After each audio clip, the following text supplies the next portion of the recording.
नमस्कार। जो ये तस्वीरें देख रहे हैं ये हैं चंद्र प्रकाश कथूरिया के घर के बाहर की तस्वीरें। आपको बता दें आज भाजपा नेता चंद्र प्रकाश कथूरिया ने हरियाणा के मुख्यमंत्री नायब सिंह सैनी के समर्थन में एक सभा का आयोजन किया और आप तस्वीरें देख सकते हैं। सभा में खचाखच पंडाल भरा हुआ था। दोस्तों हम चाहेंगे इस खबर को ज़्यादा से ज़्यादा शेयर कर देना। आपको बता दें हालांकि हरियाणा के मुख्यमंत्री सभा में नहीं पहुंच पाए, उन्होंने आना था लेकिन किसी कारणवश दिल्ली जाना पड़ा उन्हें और उन्होंने फ़ोन पर अपना यहाँ संदेश दिया है। आपको बता दें ट्रांसपोर्ट मिनिस्टर असीम गोयल यहाँ पहुँचे हैं। चलिए दिखाते हैं सीधी खबर। नमस्कार, मैं हूँ विकास सुखीजा और आप देख रहे हैं अब तक टाइम।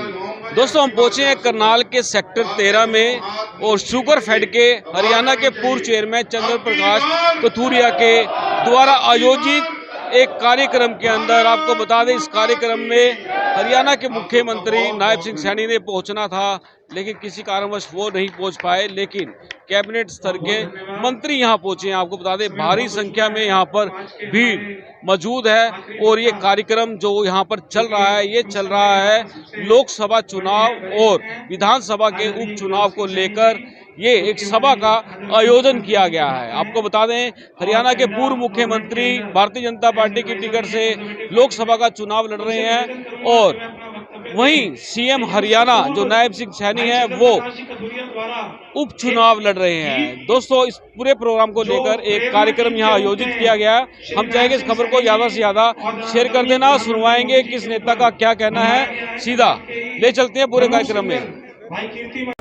दोस्तों आप तस्वीरों में देख सकते हैं सुप्रसिद्ध गायक कीर्तिमान यहाँ पहुंचे हैं। उन्होंने घर घर मोदी नाम से गाना गाया और उसकी सीडी को लॉन्च किया जा रहा है। आपको बता दें इस गाने की जो डायरेक्टर हैं वो है चंद्र प्रकाश कथूरिया। आप तस्वीरों में देख सकते हैं। भारत माता की, भारत माता की। सबसे पहले तो मैं जो हमारे मुख्यमंत्री जी और मंत्री जी को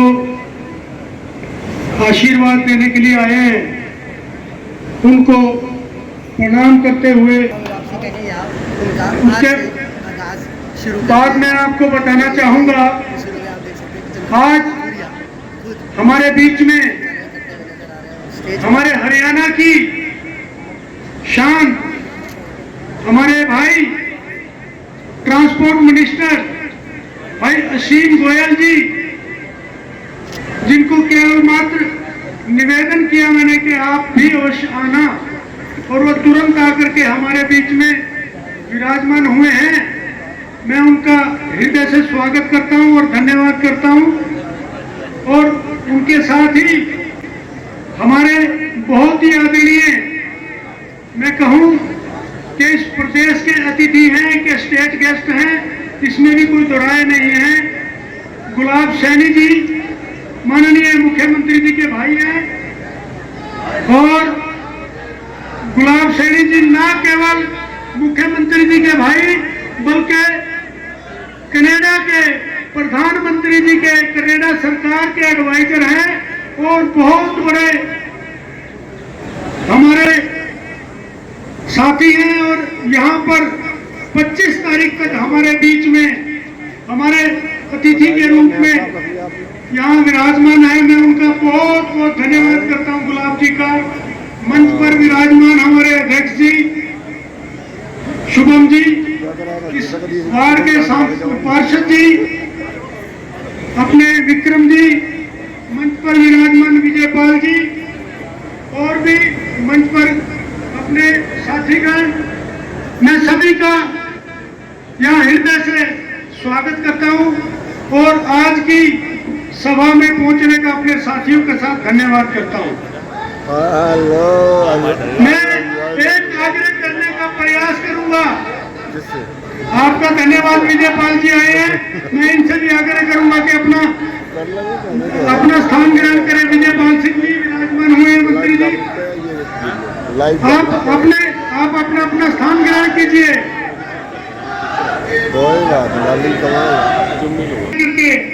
एक ही निवेदन करूंगा कि आज जो पर्व एक साल में आते हैं लेकिन चुनावी पर्व 5 वर्षों में एक बार आता है और इस पर्व में हमने उसका साथ देना है जिसने इस देश को, इस भारत को इतनी बड़ी हस्ती बनाया है।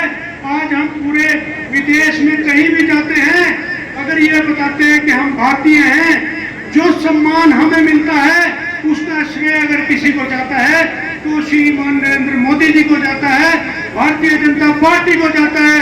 कि यहाँ से हम माननीय मनोहर जी को और नायब सैनी जी को इतनी बड़ी जीत दे के भेजे कि हिंदुस्तान में इतनी बड़ी जीत तो नायब जी की और मनोहर लाल जी की हो, इस बात का हाथ खड़े करके संकल्प लीजिए। जितने बहन भाई यहाँ बैठे हैं सभी हाथ खड़े करके संकल्प लीजिए कि आप सबसे बड़ी जीत करनाल से करके भेजेंगे। बात करते थे सरकार में रहते हुए कि राम तो हुए ही नहीं, राम सेतु की बात आई, एफिडेविट तक दे दिया गया और एफिडेविट देने की मंशा ये थी राम सेतु तोड़ना था। राम सेतु टूटता व्यापार बढ़ेगा और व्यापार बढ़ने के कारण राम सेतु तोड़ना जरूरी है। माननीय सुप्रीम कोर्ट ने जब कहा कि भाई राम हुए हैं तो उन्होंने कहा नहीं जी, हम एफिडेविट लिख के देते हैं। केंद्र की सरकार ने, तत्कालीन यूपीए कांग्रेस की सरकार ने एफिडेविट दिया कि राम नहीं हुए तो राम सेतु कहां से हो गया। न्योता भेजा गया 22 जनवरी के कार्यक्रम का, तो उन्होंने कहा कि नहीं, हम राम जी के दर्शन करने नहीं जाएंगे।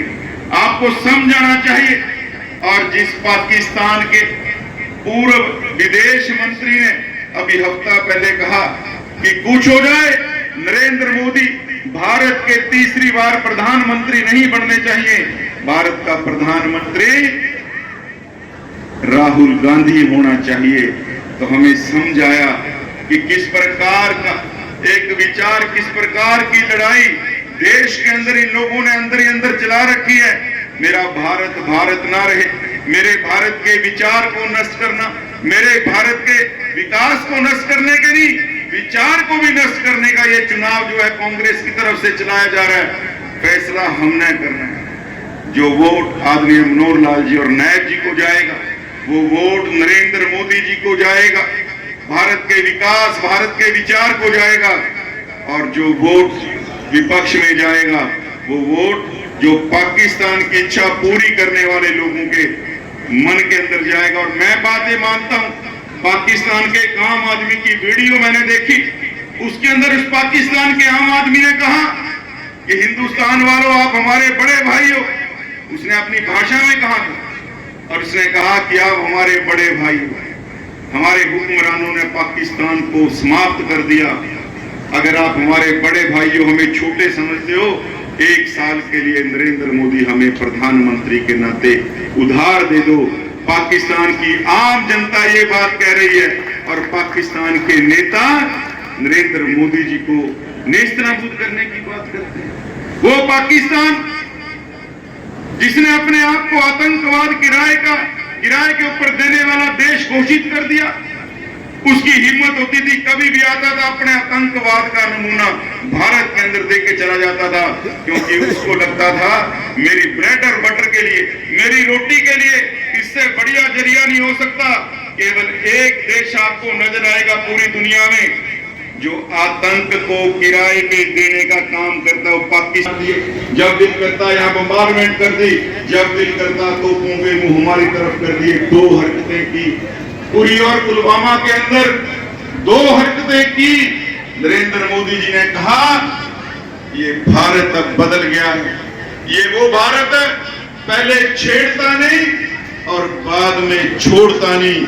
उसके घर में जाके पाकिस्तान को औकात बता के आएंगे। सर्जिकल स्ट्राइक की, 300 आतंकवादी मारे गए, लेकिन पाकिस्तान के आगे ऐसा संकट खड़ा हो गया कि अगर वो माने कि मेरे 300 लोग मरे, वहां आतंकवादियों को ट्रेनिंग देने के कैंप चल रहे थे, पाकिस्तान ने कहा मेरा कोई आदमी नहीं मारा गया। और हमारे यहाँ के नेता शर्म आते हो कहते हैं कि सर्जिकल स्ट्राइक हुई है नहीं हुई है, इसका सबूत हमें दिया जाए।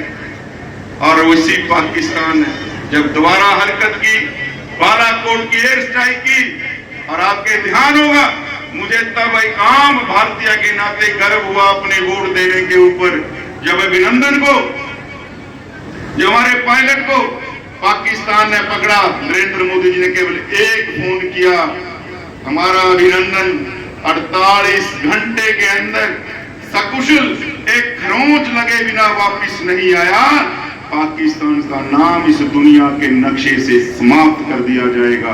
24 घंटे नहीं बीते, अभिनंदन वापस आया। ये आज भारत की बढ़ती हुई ताकत है। जो अमेरिका कभी नरेंद्र मोदी जी को जब वो मुख्यमंत्री थे, तत्कालीन कांग्रेस की यूपीए की सरकार के कहने पे वीजा देने से मना कर गया, और तब वही अमेरिका मोदी जी को कहता था कि मोदी जी मेरे अंगने में तुम्हारा क्या काम है। और आज